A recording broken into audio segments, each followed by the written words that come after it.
Welcome to See You on the Other Side, where the world of the mysterious collides with the world of entertainment.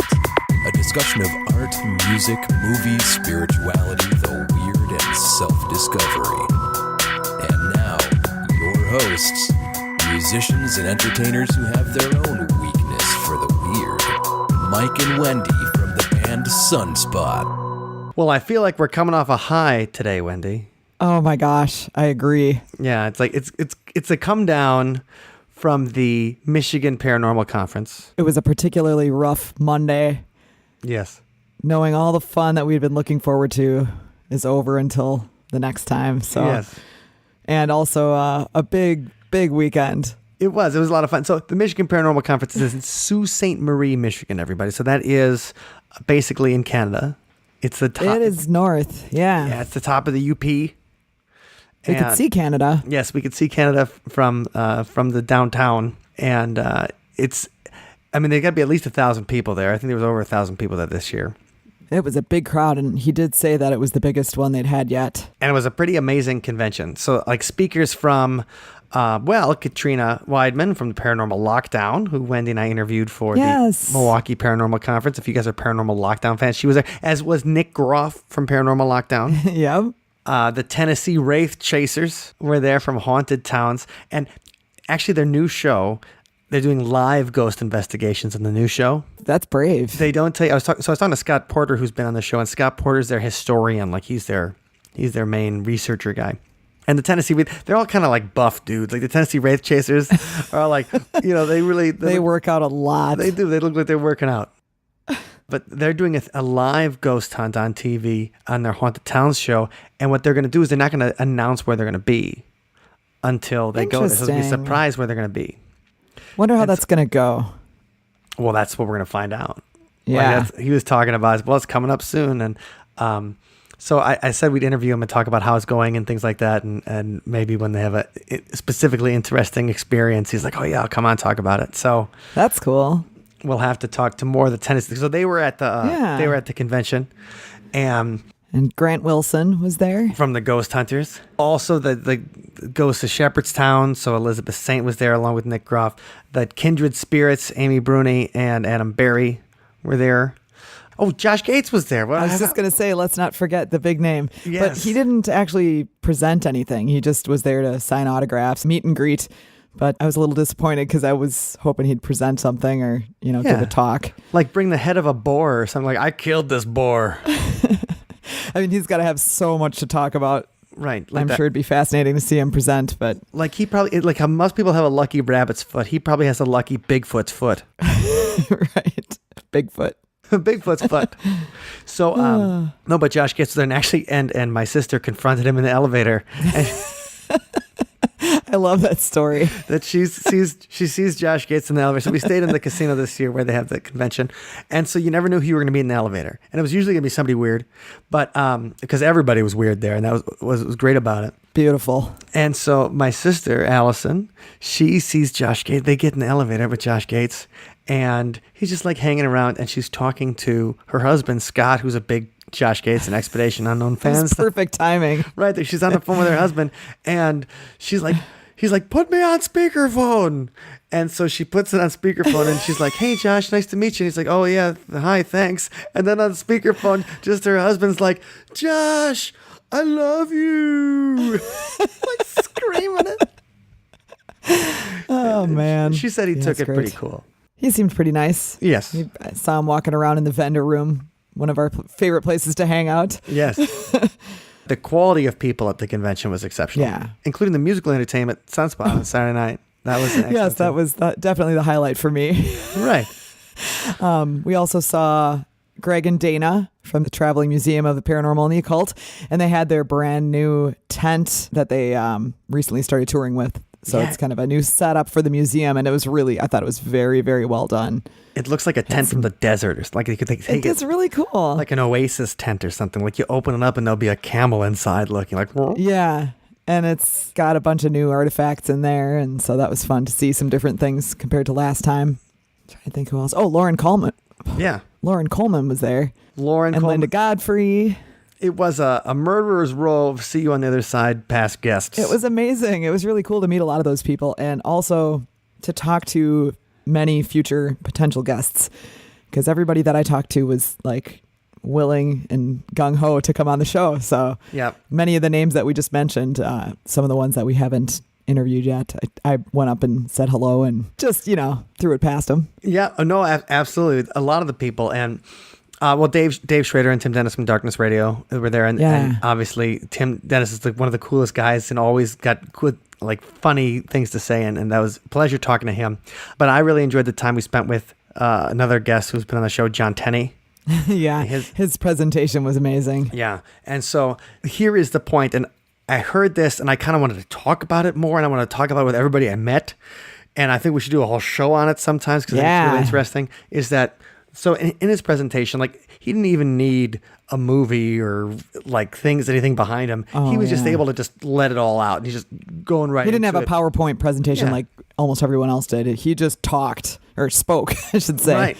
And what he really got me is he's like, people see ghosts and they'll see their grandfather in their grandfather's favorite fishing hat, or they'll see their mother in her favorite dress, or things like that. And he was talking about the ghosts have closets where they put their favorite clothes. Do they wear underwear?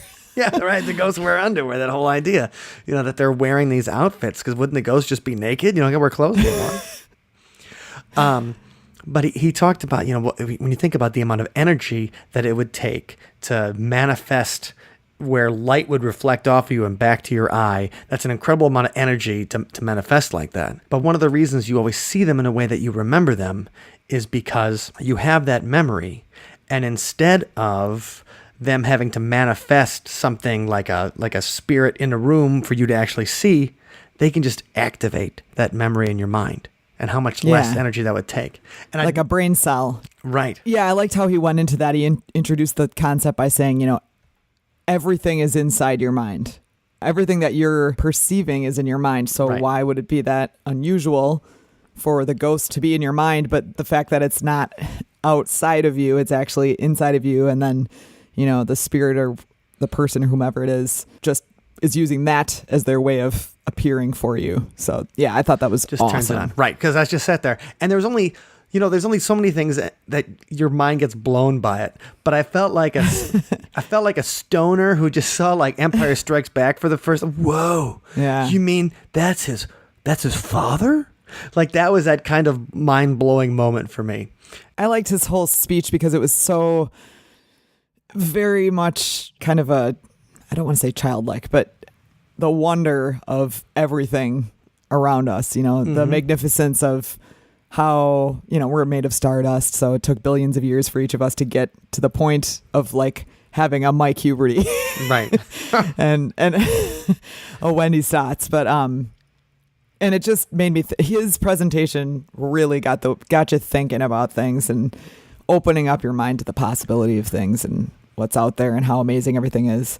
So I thought it was very, I felt good at the end, even though there were some pretty freaky moments. Yeah, but it was inspiring and ideas I'd never thought of before. And I love seeing stuff you never thought of before. Because then it's like, oh my God, there's so much more I don't understand. How great is that? And speaking of inspiring, Jeff Belanger, another one of our guests, gave a very motivational talk about fears and, facing one of his own fears. So that was pretty cool. I just kept wanting to call him the Tony Robbins of the paranormal afterwards. He did. But it was a very good presentation. We all walked on hot coals after he was done. And then we played the song that he inspired from his appearance on our show. Yes. And he was there listening to it. So that was kind of cool. It was fun to play the song that we wrote for Jeff, to Jeff. Yeah. And anyway, so the whole thing was a super positive experience. We always end up juiced after these conventions. But so excited. So this was a great one. So we just wanted to kind of share some of our favorite stuff with you there. Yeah, and also, as we were going through the weekend, we were sharing bits and pieces of it with our Patreon community through live videos. So if that's something that you're interested in, we'll continue doing that through all the other events that we attend. And you can join our Patreon community at othersidepodcast.com/donate for as little as, I think $1 a month? Jesus Christ, $1 a month? You're giving the show away. It's so cheap. But, $3 a month is the level where you can be in all the hangouts. Right. But what was great this weekend was that the fact not only sharing stuff, but then people were asking us questions. We were able to ask questions to the people we were seeing at the convention. Yes, we were the paranormal field reporters. So that was really fun. And, a lot of the talk this weekend was about Ed and Lorraine Warren. They always seem to, show up at paranormal conventions and talk.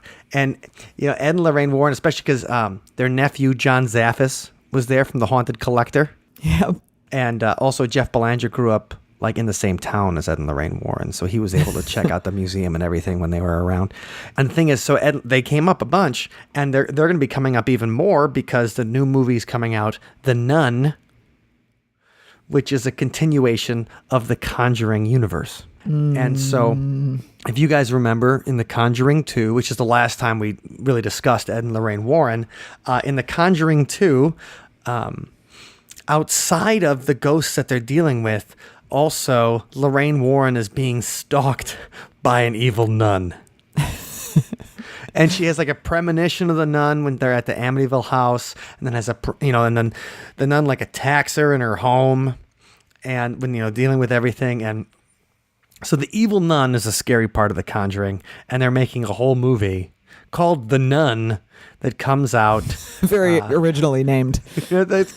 Guess what, guys? It's The Nun that comes out Friday, September 7th. So I thought we'd talk a little bit about the horror stories that inspired the movie, but also evil nuns in general. And now, Wendy, have you ever met a nun? Yeah, sure. They've been evil to you? No, they're cute little granny kind of people. Yep, I met a couple. Not always old, but the ones that I recall were particularly aged. I remember a couple of cute little granny ones, and then a couple real mean looking ones. Okay. And when my mom talks about going to Catholic school, most of wow. her recollections aren't of the sweet nuns. She said there was a couple of sweet ones, but then there was also one, and this is back when the nuns could still rap you. This is when they corporal punishment. They could still rap you on the knuckles and the whole thing like that. And I'm sure nuns get a bad rap because there are a lot of people's teachers in Catholic school, and obviously if they're bad kids, they're going to, send them to the principal's office or threaten to send them to hell. Right. Most nun stories seem to originate from there. Right. From people who went to the Catholic school and did not experience the good side of Right. And they're like, well, Sister Mary Frances used to wash my mouth out with soap and things like that. So I think that's where we start. Also, the thing about nuns is that they're celibate. They like live cloistered together in these little dorms. So they're not like regular, we think of a regular person. They choose a completely different lifestyle. Yes. And when they say they're married, they say, oh, we're married to Jesus. Aww. And since like he's not showing up or whatever, or like taking him out, like you can't take Jesus to prom. Right. To nun prom. Can't be your date to the wedding. Right. Then Sister Mary Frances, I don't know. So I think, plus with the habits, they cover their hair when they get dressed up the black and white. There's that famous scene in the Blues Brothers where it's Dan Aykroyd and John Belushi, and they're talking to the nun. And just even before we decided to talk about nuns, I just watched this episode for some reason. I just watched the clip from the Blues Brothers where they go in, and she says that unless they get $5,000, that the orphanage where Jake and Elwood Blues grew up is gonna be shut down. And so they accidentally start swearing. Like John Belushi starts, he's like, fine, we can come up with that, no problem, blah, blah, blah. And she starts hitting him every time he swears. So every time he says something vulgar, and then the more she hits him, the more they swear. Right. And then, the famous, Dan Aykroyd's spiral. like, oh, you fat penguin. And then she just tosses him down the stairs. And that's that famous, and I just watched that randomly. And like I think that's a lot of people think of they're nuns because they say you say that you throw an F-bomb out in front of them and they slap you. So I think that whole like the outfits, the celibacy, it feels like a different world. It does. It's like a foreign thing. It's like a mysterious. Where do they go? You picture them going into it like The Sound of Music when Maria Right. goes to the nunnery. That's what I picture whenever I see him. But then I'm like, it might be a little outdated. Right.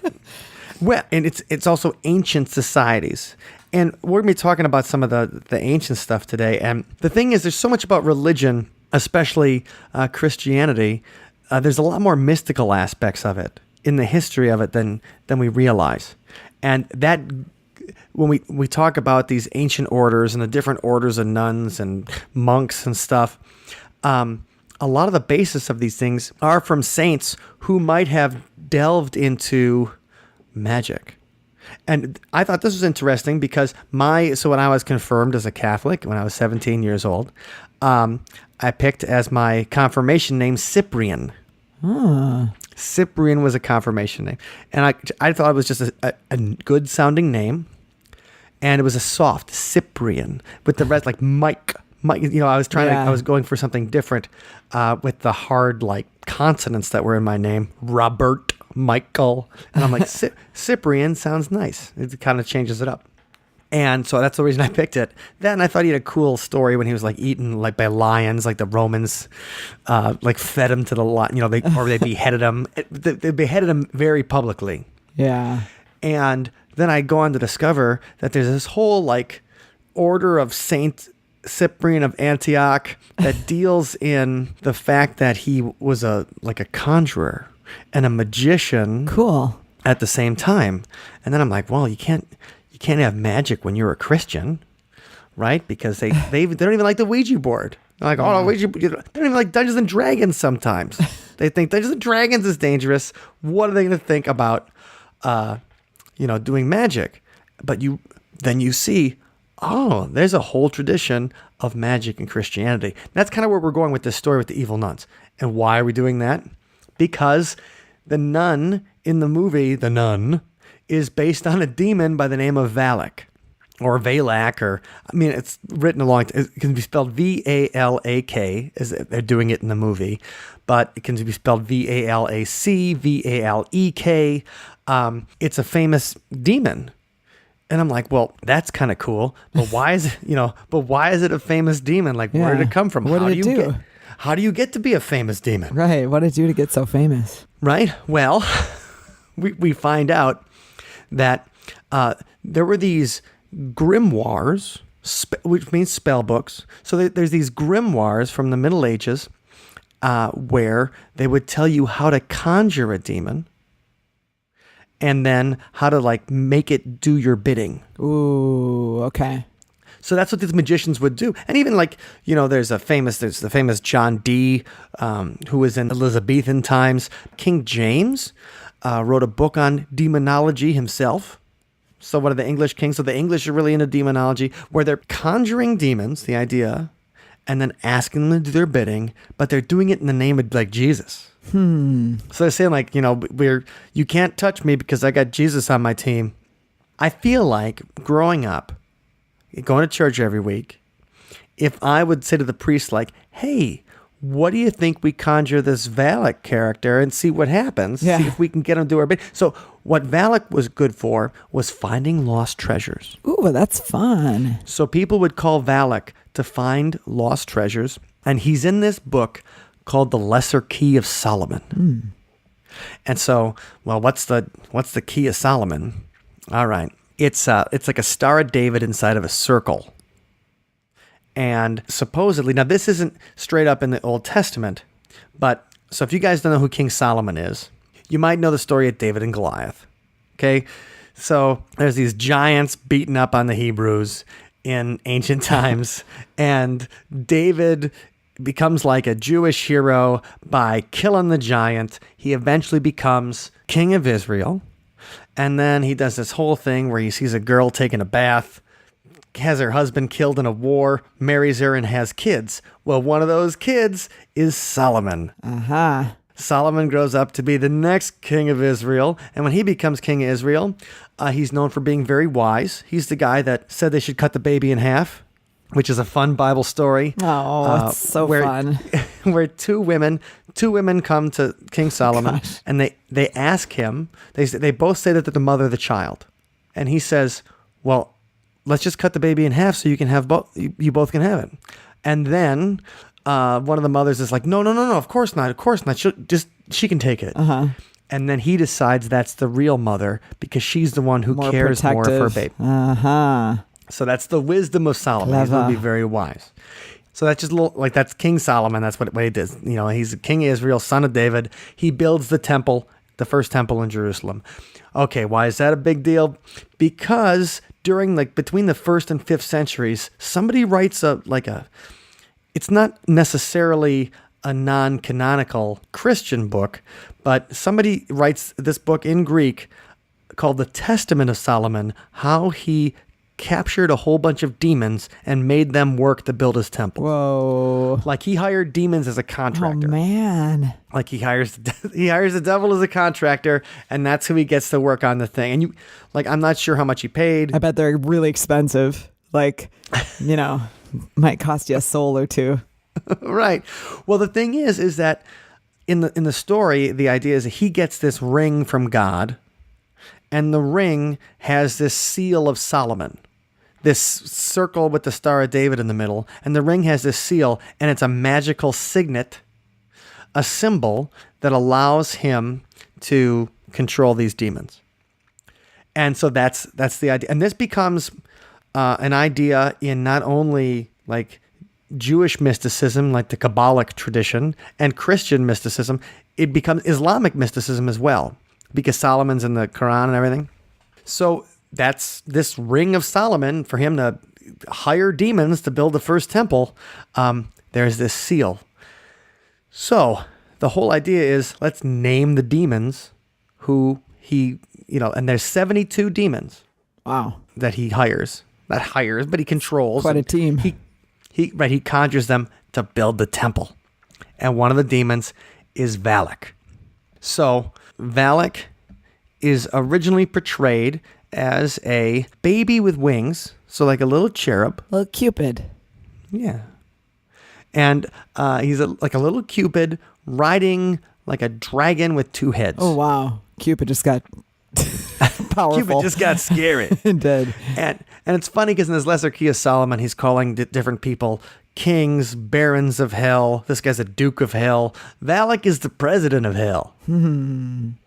So I'm not sure if that's an elected position or what, but Valak is known as the president of hell. And for some reason, in The Conjuring, that's the demon they picked, the demon name they picked. But obviously the evil nun, it's an evil nun. It's not a little cherub. It's not a little cute, sweet baby with wings. It's more like the cherub on the cover of 1984, the Van Halen album, where like the babies are smoking. So Solomon enslaves Valak, who's the 62nd of the 72 demons, and he helps Solomon find some lost treasures. Now, if you're going like dowsing, so if you're one of those people that douse, and if you guys, that's a dowsing rod, and you walk around and the rod seems to move on its own. It's almost like a Ouija board for finding stuff. Kind of points in the right direction, right? Yeah. You'd conjure Valak to help you douse. You also would conjure him to help find snakes. Huh. Which might be useful. I guess if you're like setting up a tent or something, like if you're camping, you might want to conjure Valak to make sure that you're not putting your tent on top of a bunch of snakes. Yeah. Yeah. And so he helps Solomon build this temple, and the temple is where they keep the Ark of the Covenant. Whoa, that's a big one. So from Raiders of the Lost Ark, that's the Ark that's kept in Solomon's temple. And then, bad stuff happens to Solomon. Right, he eventually, the kingdom of Israel split up soon after. And this all goes into the Old Testament Book of Kings, but that's the thing. So it is in the literature, not as in Christian, Jewish, and Islamic literature, that this guy was able to conjure demons, and one of the demons he conjured, which I guess is perfect for a movie based on The Conjuring, was this demon named Valak. Now, Wendy, here's something I didn't know. What's that? Okay. So you know how sometimes in the computer world they'll call things demons with an A, like demons? Yeah. Right. So, and the demons are running in the background or whatever. And well, that's because the original Greek, the word demon which was spelled Daemon, does not mean something bad. Oh, okay. It just means any kind of spirit, any kind of a ghost could be a demon. Any supernatural entity in Greek is a daemon. Okay, so not necessarily evil. Correct. And so whenever you would call, and Catholics still do this with the saints, you ask, hey, wear your St. Christopher medal. Like people wear St. Christopher medals when they travel. Right. Because the idea is St. Christopher will pray for them when they travel if they honor the saint. That's just like so the Greeks would do that with, like, if you would pray to a saint of your household, or you pray to a spirit in your household or whatever to help you with the dishes, or I don't know, or to keep mice out, probably. There you go. And so you'd pray to the daemon to do that. And eventually, into modern parlance, eventually became just evil. Well, that is interesting. Yeah. So that's more the modern. But so they used Valak is the guy they used for this particular thing. But the character in the Nun really doesn't have anything to do with King Solomon or anything like that. So that's a little too bad, because there's a lot of rich history there. That Valak could have escaped hell. Yeah. Eventually could show the nun's true form, and it's the baby with the 2-headed dragon, right. Which I would totally like. That totally we can do that with CGI now, and I would totally watch that. But anyway, these different demons, Solomon's demons, became very popular in all these books, and there's several different demonologies of like a whole hierarchy of hell. So it makes me, these people had a lot of time. They didn't have comic books. So they wouldn't, they didn't have comic books or sci-fi back then. So this is what they did. They took the cosmology at the time, and they don't need to have Iron Man and Captain America when you've got Jesus, Archangel Michael, the saints versus the devil, right? And Asmodeus and Valak, all these different demons.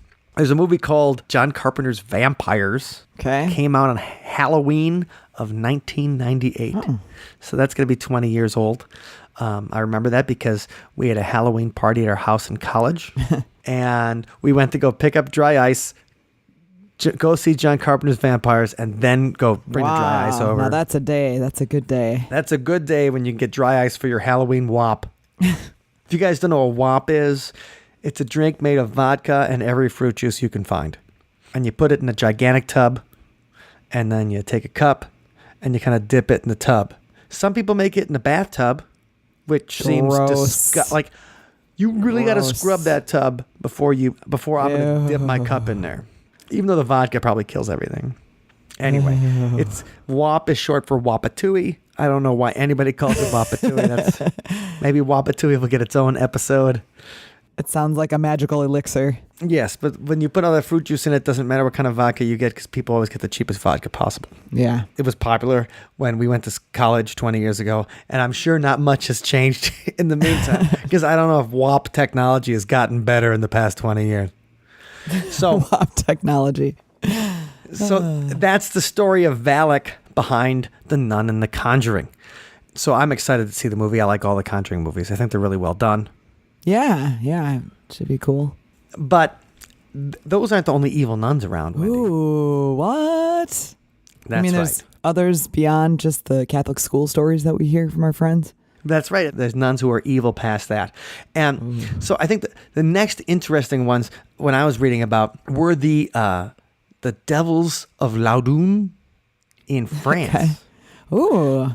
Okay, and this is in the mid 1600s in France, actually the 1630s, and so now I don't know if I'm saying it right, like Loudun, Loudun. Okay, I like that, Loudun, and because I haven't seen the movie this is based on in a long time. There's a movie called The Devils. From the early 1970s, originally like rated X and stuff like that, because everything could get you rated X in the 1970s. But it's about these demonic possessions of these nuns in 1630 in Loudun, France, and it's got Oliver Reed in it, the famous Oliver Reed, who's known for debauchery himself.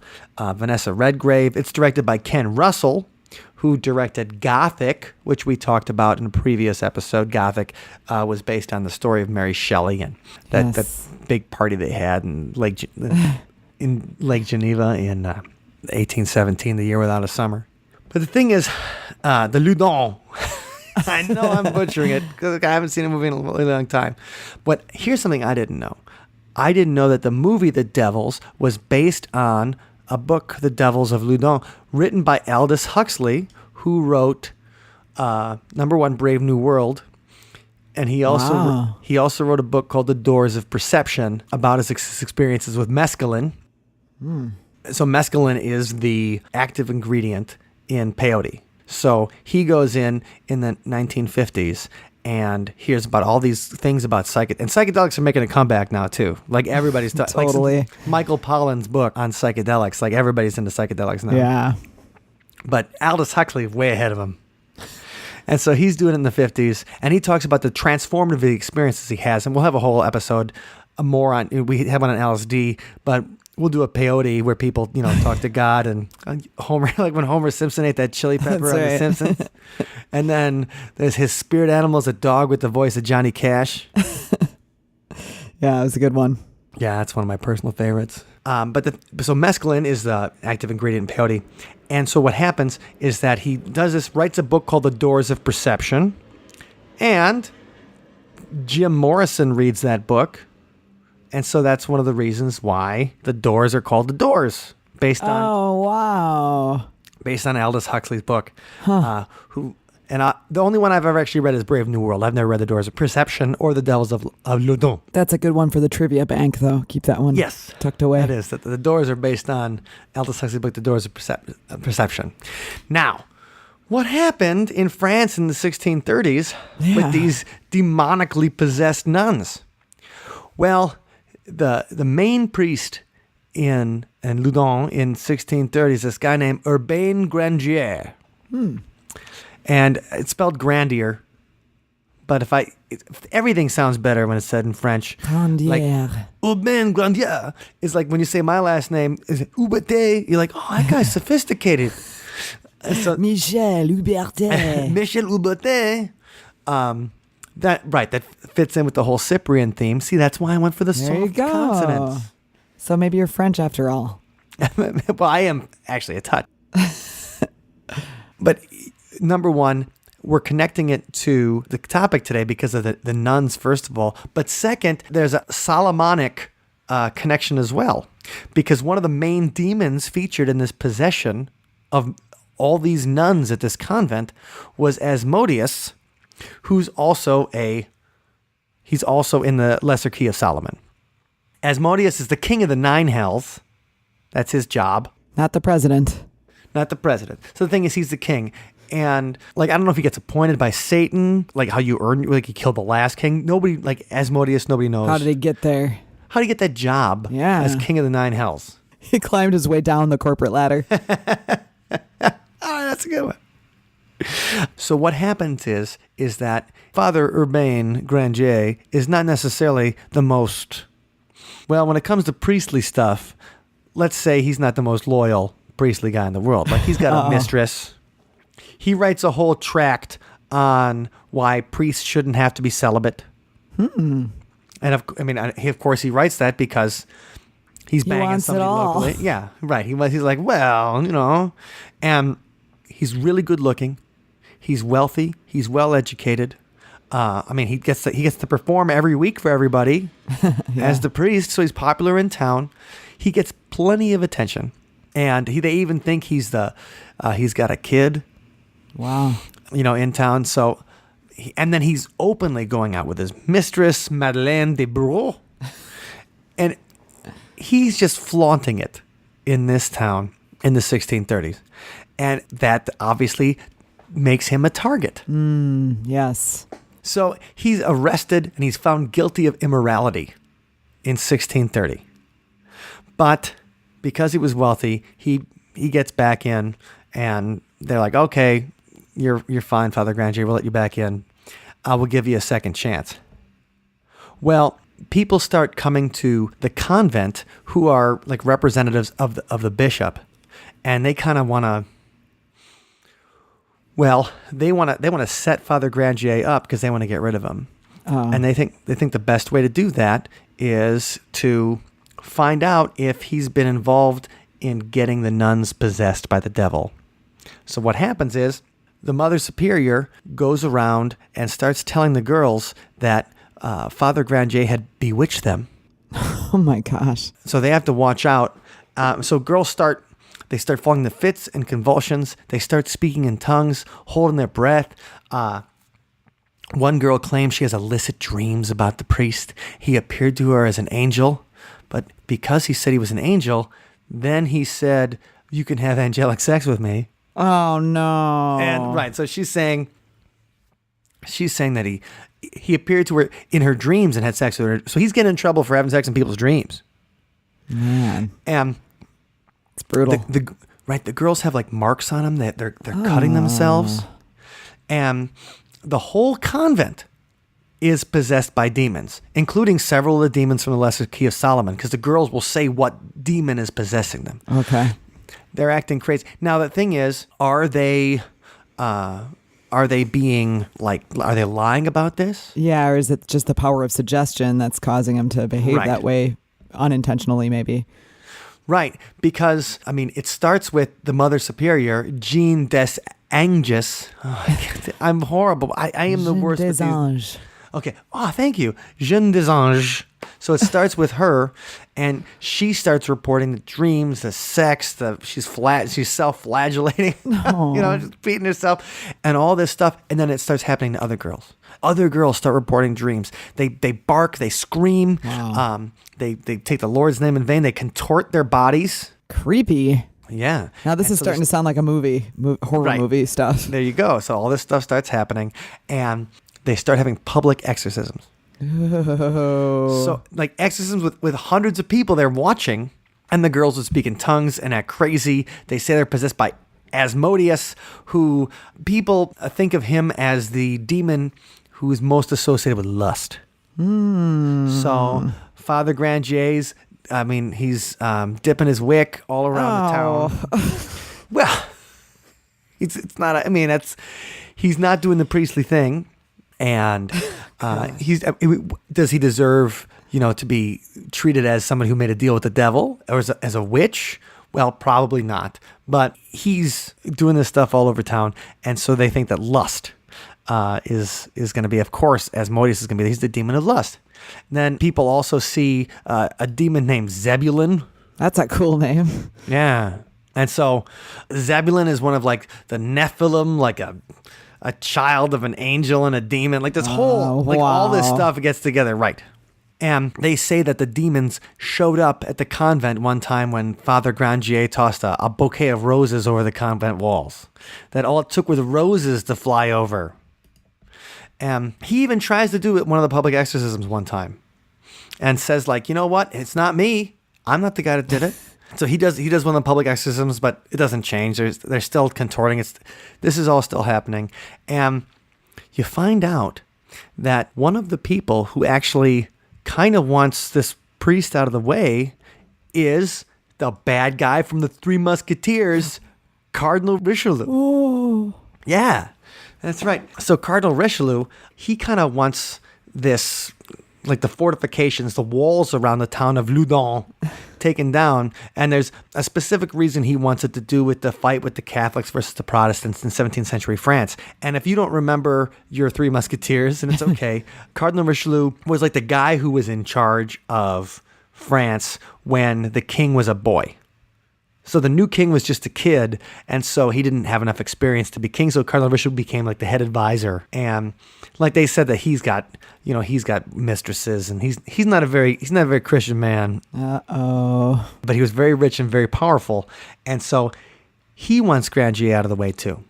And the biggest public exorcism they had 7,000 people watching. Wow. Yeah. So 7,000 people are watching these girls say they're possessed. They're making like weird sex moves on stage and stuff. Oh my gosh. Yeah, it's kind of like a rock concert actually. But some kind of entertainment there. oh yeah, Jean des Anges.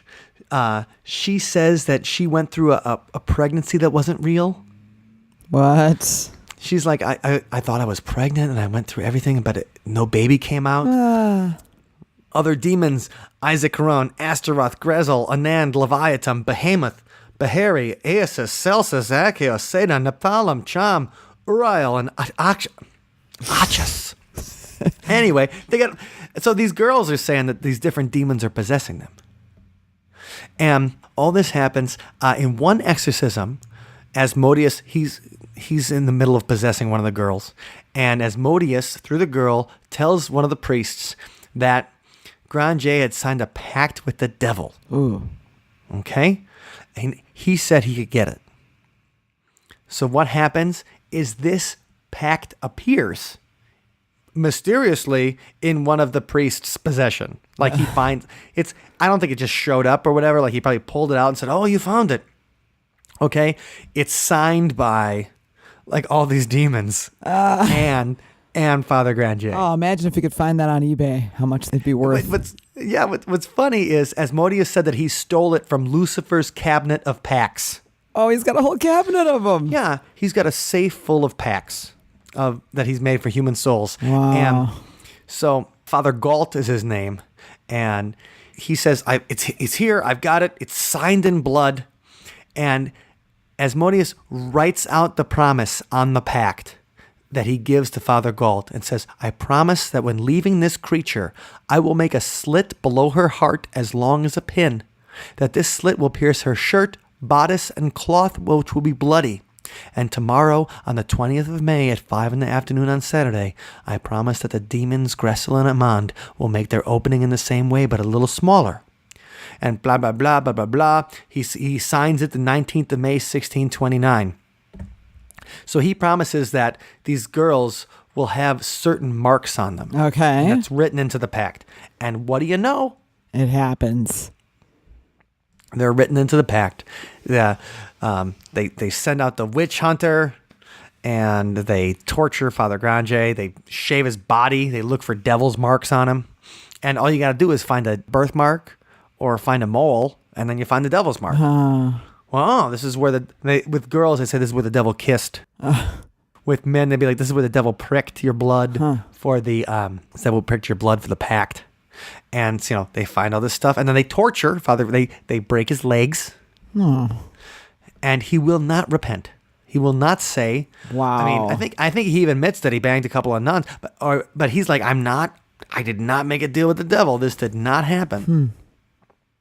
Jeanne d'Angers appears in court with a noose tied around her neck, saying that she would hang herself if he did not recant his lies. Oh my goodness, so dramatic. Right, he's doing his best to defend himself, but he's not popular with some of the people because he was a philanderer and stuff like that, and went around and had. He was a very earthy priest, and so while some people defended him, not enough people defended him to say that he wouldn't be burned alive at the stake. So August 18th, 1634, the Royal Commission finds him guilty of witchcraft. And they pass sentence. He is going to be burned at the stake. Oof. All right. So, and here's in their statement, they say, "We have ordered and do order the said Urbain Granger, duly tried and convicted of the crime of magic, maleficia, and of causing demoniacal possession of several Ursuline nuns of this town of Loudun, as well as of other secular women, together with other charges and crimes resulting therefrom. From atonement of which we have condemned and do condemn the said Granger to make amends honorable, his head bare, a rope around his neck, holding his hand a burning taper, a candle, weighing 2 pounds, before the principal door of the church and before the Saint Ursula of this town. There he asks for pardon of God, the king, and the law. Then he's going to be taken to the public square of St. Croix, fastened to a stake and a scaffold, which shall be erected in the said place for this purpose, and there burned alive, and his ashes scattered to the wind." So that's the sentence. I wrote that down. That's the sentence. And what happens is they say he's going to have a chance to speak at least once before he's executed. Oh boy, that'd be fun to hear. Yeah. But then he gets up on the scaffold and he's about to be hung. And what happens is the monks start throwing holy water at him, and then he can't talk. Oh man, So they he just doesn't keep even get dumping his this- last words. Yeah, so he doesn't get his last word. And what happens is the exorcist says, do not hang him first. They were going to hang him first so that he wouldn't feel the burning. But the exorcist is there and says, do not hang him first. And so he was promised at least he wouldn't feel being burned alive. But nope, he got burned alive. Oh, that's so horrific. But what happens is the possessions don't stop. What? Oh no. In fact, the displays and the public exorcisms continue for at least 3 years until 1637. And what happens is that Jeanne d'Agny, one day she wakes up and the names of Joseph and Mary appear inscribed in her arm. So when that happens, all of the possessions go away. So what started with what might have been some kind of suggestion also ended with what might have been some kind of suggestion. So, that was the evil nuns, the demonically possessed nuns of Loudun, and it's kind of a sad story. Even though only one person dies, I mean, even though only one person died, and he may not have been a great guy, but did he deserve to be burned alive? Right. Probably not. And so, other evil nuns. There's nuns of the Black Mass. And that's in Ireland. What is that? Yeah. Okay. And so the thing is, 1725, there's a guy named William Connolly, and he builds a hunting lodge on Montpelier Hill, and that's in Ireland. So builders supposedly disrupted a fairy hill or a mound or something like that while building, and then shortly after it builds, the roof blows off. It has to be fixed and stuff, and they think it's vengeful spirits there. But they start using the lodge for a place called the Hellfire Club. Well, what's the Hellfire Club? I don't know. That's a cool name for a club, though. That's an awesome name for a club. Sounds like a bunch of metal dudes would be in that. It was. And so they were known for their amoral behavior and debauchery involving alcohol and sex. Yep. Could it be Satan! The secrecy surrounding the club members led to speculation they were Satanists and devil worshippers. The president of the club was named the King of Hell and dressed like Satan with horns, wings, and hoofs. The members were said to set a place at each meeting for the devil in the hope that he'd attend. Wow. They also said to hold black masses in the lodge during which cats and even their servants were sacrificed. Oh. So they would say the two nuns of the area, Blessed Margaret and Holy Mary, they haunt that particular Montpelier Hill and the steward's house where the Hellfire Club used to meet. And they are women who participated in the black masses at Montpelier Hill. And they can be walking on the grounds today. Cool. Now, while I love the story of the Hellfire Club, and I think it's fun, also, when I was reading about these different Hellfire Clubs that ended up popping up all over Europe, it's more about, this is the beginning of the Enlightenment. And so these people have been raised with religion all their lives. And so it's probably the exact same thing as the Church of Satan or whatever that builds the statue of Baphomet right. in the Oklahoma state. So they're probably not really having a black mass. They probably are having the alcohol and the sex. That's true. But what's really happening is that they're just making fun of the whole Christianity thing, which, I mean, people would say that the devil would do that too. Sure. Yeah. But I just thought that was interesting that the nuns who participated in the Hellfire Club now still haunt the area. And of course, there's great evil nun movies. Number one, The Devils is a good movie. I mean, it's very 70s. Okay. Some of the cuts and some of the way that you can tell a 70s movie by the color of the film and everything like that. Yeah. It's very England in 1970 kind of thing. But there's one called Satanico Pandemonium, also known as La Sexorcista. Oh, And that's right. That's a nun is being tempted by Satan and acts out sexual. There's a whole bunch of Mexican films called Nunsploitation. Oh my gosh. And so it's just like sexy movies featuring nuns. Wow. But what I think is cool about this is I've never seen this particular movie, but Satanico Pandemonium is also the name of the stripper in From Dusk Till Dawn. that Selma Hayek. Selma Hayek, a character. Her name is Satanico Pandemonium in the movie. And also, its other name is La Sexorcista. That's like the name of the first White Zombie album. So obviously, nunsploitation had an effect on our pop culture, and this Evil Nun movie did too.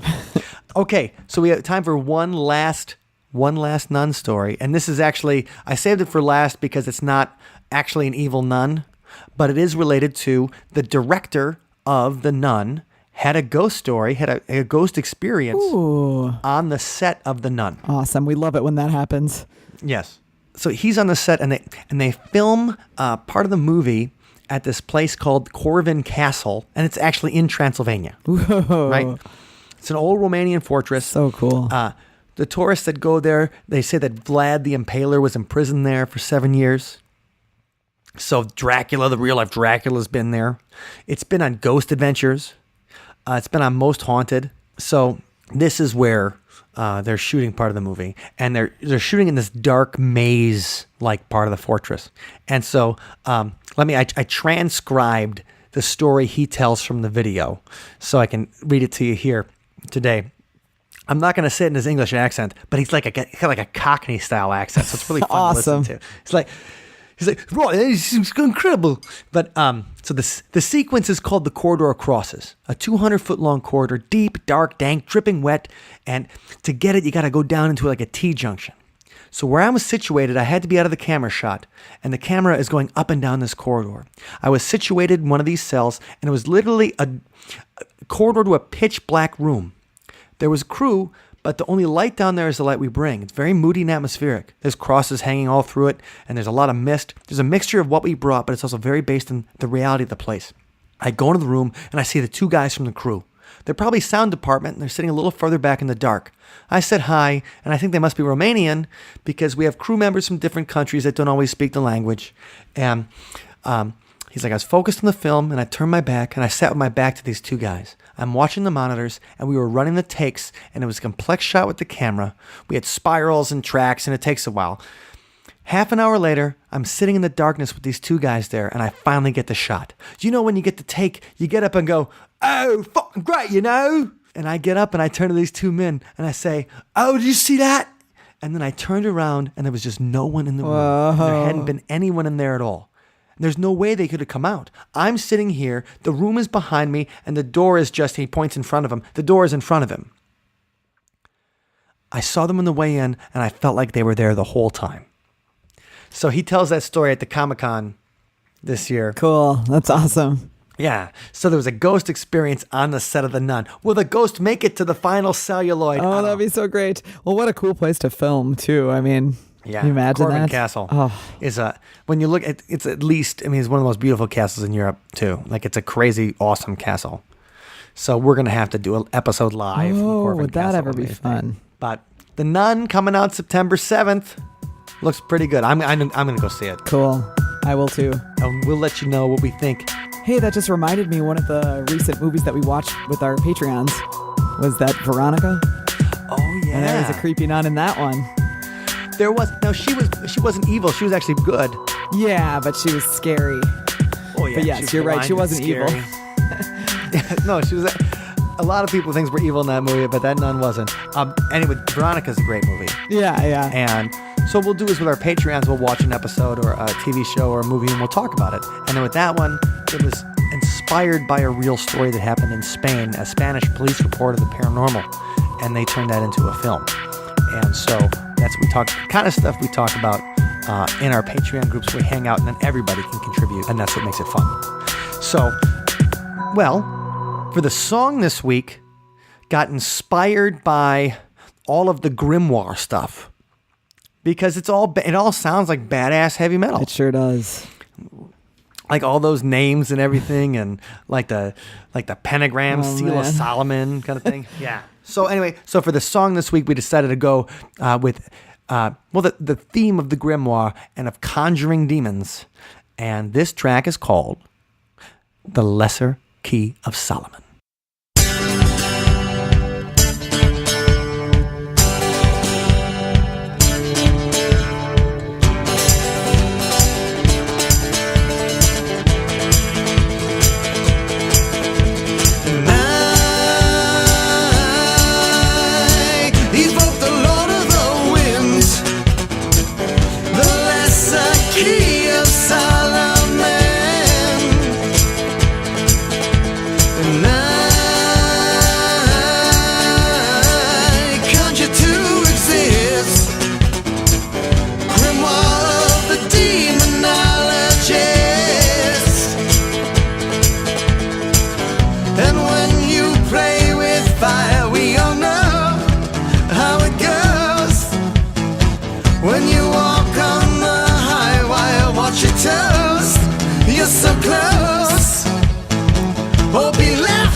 Thank you for listening to today's episode.